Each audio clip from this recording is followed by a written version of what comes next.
Lecture 2 के 3 part, part 1, part 2, part 3 already हम upload कर चुके हैं।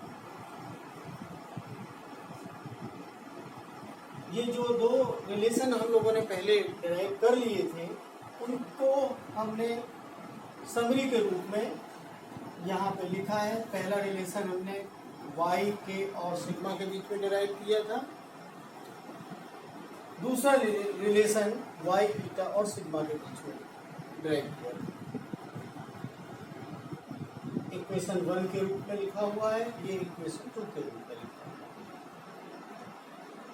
है। अब हमें और रिलेशन डिराइव करने की जरूरत नहीं है।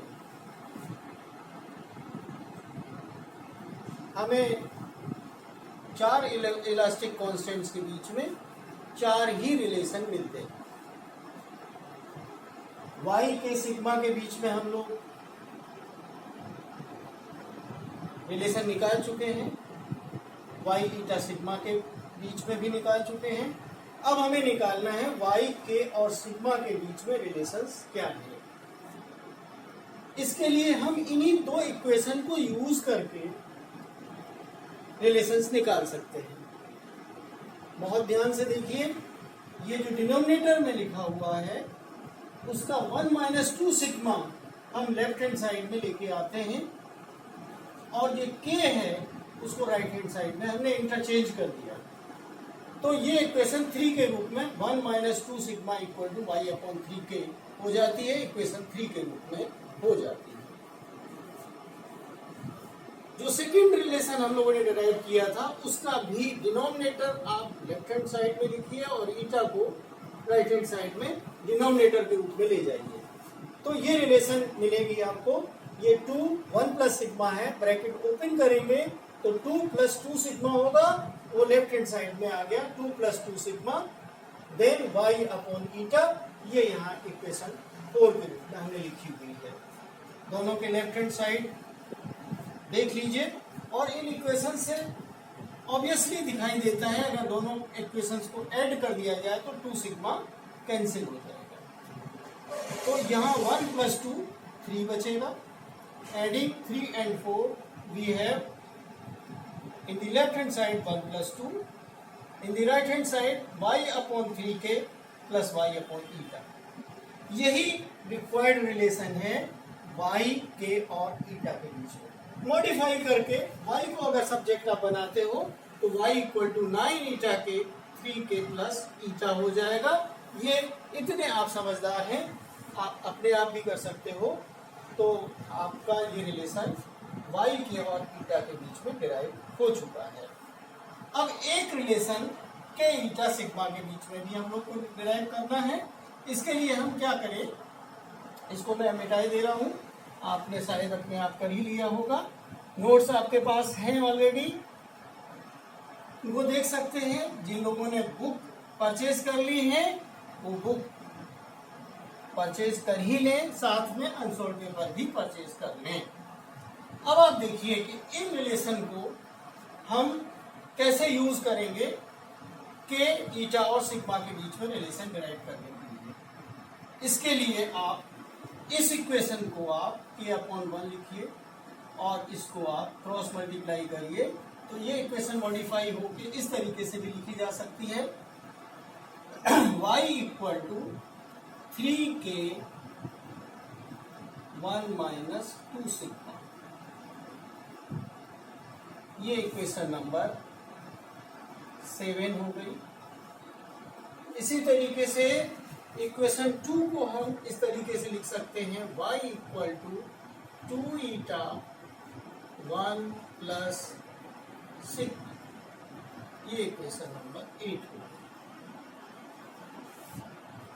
ओके देन, अब देखिए इसमें लेफ्ट हैंड साइड दोनों की एक जैसी है, तो इसमें y अपने आप ही एलिमिनेट हो जाएगा। हम निकालने क्या जा रहे हैं, ये मैं ऊपर पहले लिख देता हूं। Relation connecting among k eta and sigma.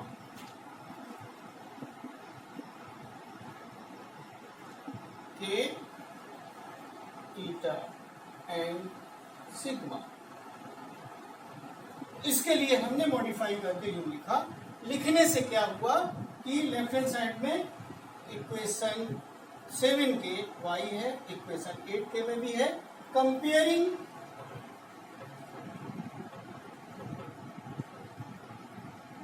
Relations 7 and 8 we have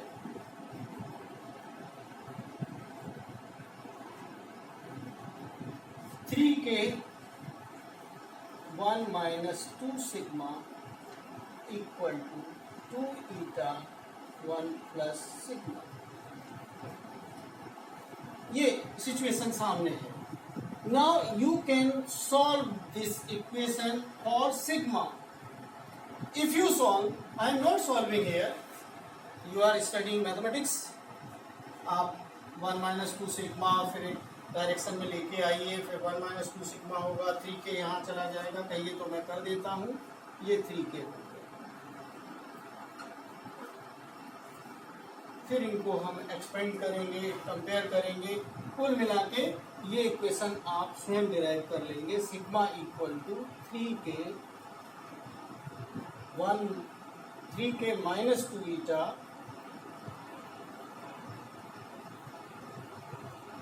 divided by 2 eta plus, sorry ये रॉन्ग लिखा हुआ है, ईटा है।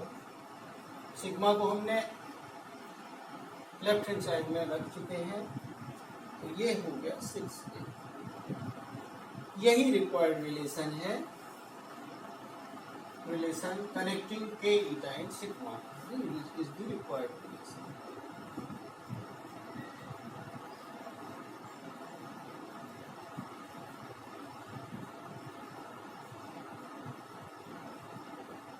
मैं समझता हूं y के और सिग्मा के बीच में पहला रिलेशन हमने डिराइव किया था, y ईटा सिग्मा के बीच में दूसरा रिलेशन डिराइव किया था। इसके बाद हमने जो डिराइव किया था वो y के और ईटा के बीच में, और ये जो फोर्थ रिलेशन हम लोगों ने डिराइव किया है के ईटा और सिग्मा के बीच में, y के ईटा के बीच में थर्ड इक्वेशन। तो इस तरीके से आपकी 4 relations connecting various analytic constants complete हुआ। अब एक इम्पॉर्टेंट चीज टॉपिक बच गया है जिसको हम लोग करने जा रहे हैं। इसके पहले थोड़ा सा समराइज करके मैं कुछ खास बात बताने जा रहा हूँ।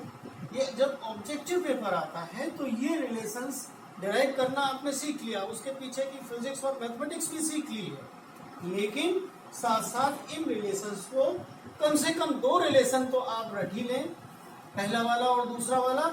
इनको तो आप सॉल्व करके भी चेक करके ये इक्वेशंस निकाल सकते हैं, और अगर रट सकते हैं तो ये रिलेशन जो थर्ड रिलेशन हमने प्रूव किया है, थर्ड में हमने 2 रूप में निकाला था और फोर्थ हमने एक ही रूप में निकाला है, इनको आपको रट लेना है। 5 रिलेशन रटने होंगे। ये एग्जाम में ऑब्जेक्टिव में कोई ना कोई रिलेशन एक क्वेश्चन के रूप में पूछा ही जाता है। एक और इम्पॉर्टेंट चीज है जिसको हम लोग करने जा रहे हैं, limiting values of sigma. Limiting values of sigma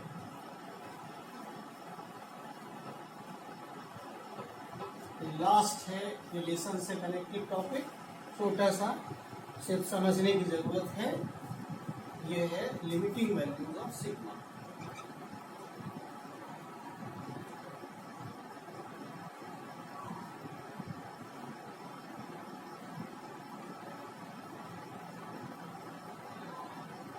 इसके लिए जो अभी हमने डेरिवेशन के पहले किया था वो रिलेशन आ जाता है, नोट्स हैं आपके पास। 3 के 1 minus 2 sigma equal to 2 eta 1 plus sigma. ये रिलेशन जो भी नंबर हमने डाला हो ना डाला हो तो इस रिलेशन को हम ए के नाम से लिख दिया। आपने 11th में पढ़ा, आइडिया आप रखते हैं y के और ईटा की वैल्यूज के संबंध में। नहीं तो आप इंटरनेट से डिफरेंट मेटल्स की, डिफरेंट मटेरियल्स की जो भी एक्सपेरिमेंटली एवेल्युएट करी गई हैं, आपको उनकी वैल्यूज मिल जाएगी, यू कैन चेक। ये के बल्क मॉडुलस किसी भी मटेरियल का या मॉडुलस ऑफ रिजिडिटी, हालांकि यहाँ यंग्स मॉडुलस नहीं है, यंग्स मॉडुलस, ये तीनों ही कॉन्स्टेंट्स पॉजिटिव होते हैं। सिग्मा के बारे में हमें जानना है कि ये पॉजिटिव अगर होता है तो क्या उसकी लिमिटिंग वैल्यू है, और अगर नेगेटिव होता है तो उसकी क्या वैल्यू है। दोनों ही स्थितियों में नेगेटिव वैल्यू है तो उसकी क्या लिमिट है, पॉजिटिव वैल्यू है तो क्या लिमिट है। सबसे पहले हम दोनों सिचुएशंस को देखते हैं। पहली सिचुएशन ये है कि if sigma is positive,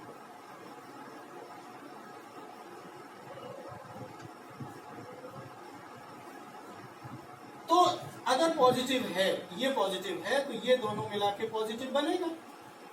left hand side positive, right hand side भी पॉजिटिव होनी चाहिए। अब राइट हैंड साइड अगर पॉजिटिव है तो 1 प्लस सिग्मा की वैल्यू, सॉरी, अगर पॉजिटिव वैल्यू है तो ये पॉजिटिव होगी राइट हैंड साइड, क्योंकि ये पॉजिटिव है। तो अब अगर ये राइट हैंड साइड पॉजिटिव आ रही है तो लेफ्ट हैंड साइड भी पॉजिटिव ही आनी चाहिए। पॉजिटिव का मतलब होता है ग्रेटर देन 0, नेगेटिव का मतलब होता है लेस देन 0। तो 1 माइनस 2 सिग्मा पॉजिटिव होगा क्योंकि राइट हैंड साइड पॉजिटिव है। इसके लिए हमें ये दिखाना पड़ेगा, देन ये हम लिख नहीं रहे हैं, left hand side right hand side दोनों पॉजिटिव होनी चाहिए। चूंकि राइट हैंड साइड पॉजिटिव होगी इसलिए लेफ्ट हैंड साइड पॉजिटिव होनी चाहिए। अब ये पॉजिटिव है, ये पॉजिटिव होना चाहिए, तो 1 minus 2 sigma will be greater than 0। अब ये इनइक्वालिटी है तो इसी से निकल के आ जाएगा, और सिग्मा इज लेस देन 1/2, ये हो जाएगा 1/2 होगा, या 0.5 भी इसको मान लेते हैं। यानी कि इसकी वैल्यू जो भी आएगी किसी भी मटेरियल के लिए वो 0.5 से कम ही रहेगी। Maximum value of sigma is 0.5। ये पहली कंडीशन से निकल के आता है। दूसरी सिचुएशन है कि इफ सिग्मा इज नेगेटिव, दूसरा केस ये है if sigma is negative then sigma अगर नेगेटिव वैल्यू रखता है तो ये नेगेटिव अगर सिग्मा है तो नेगेटिव नेगेटिव पॉजिटिव हो जाएगा। तो ये पॉजिटिव है तो ये साइड भी पॉजिटिव ही आनी चाहिए। तो इसका मतलब है कि अगर नेगेटिव है तो भी इसकी वैल्यू पॉजिटिव होनी चाहिए। That means 1 plus sigma must be greater than 0। इससे आप 1 ले जाएंगे तो उलट के आ जाएगा सिग्मा इज इनइक्वालिटी है लेस देन -1। इससे बहुत क्लियर हो रहा है कि सिग्मा की वैल्यू हमेशा -1 से कम होगी। These are theoretical limiting values. दोनों को कंबाइन करके अगर हमें लिखना है इस लिमिटिंग वैल्यूज को तो इस तरीके से लिखा जाता है, sigma greater than -1 less than 0.5 या 1/2। ये लिखने का तरीका है। ये These are the limiting values। ये थ्योरेटिकल वैल्यूज हैं। हालांकि अगर आप डिफरेंट मटेरियल्स की आप नेट से वैल्यूज सर्च करोगे तो ये भी पॉजिटिव ही आती है, लेकिन ये 1/2 से कम होती है। हाँ, इसमें एक बहुत विशेष बात है, ऑब्जेक्टिव क्वेश्चन के लिए बड़ी इंपॉर्टेंट चीज है कि वैल्यू ऑफ सिग्मा, मैं इसको मिटा देता हूं, आपके पास नोट्स तो ऑलरेडी है ही। The value of sigma, the value of sigma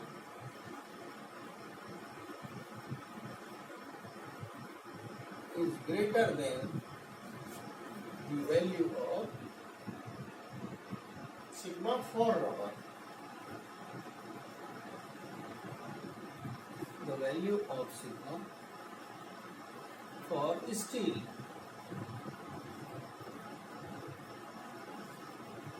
and sigma r is greater than sigma steel.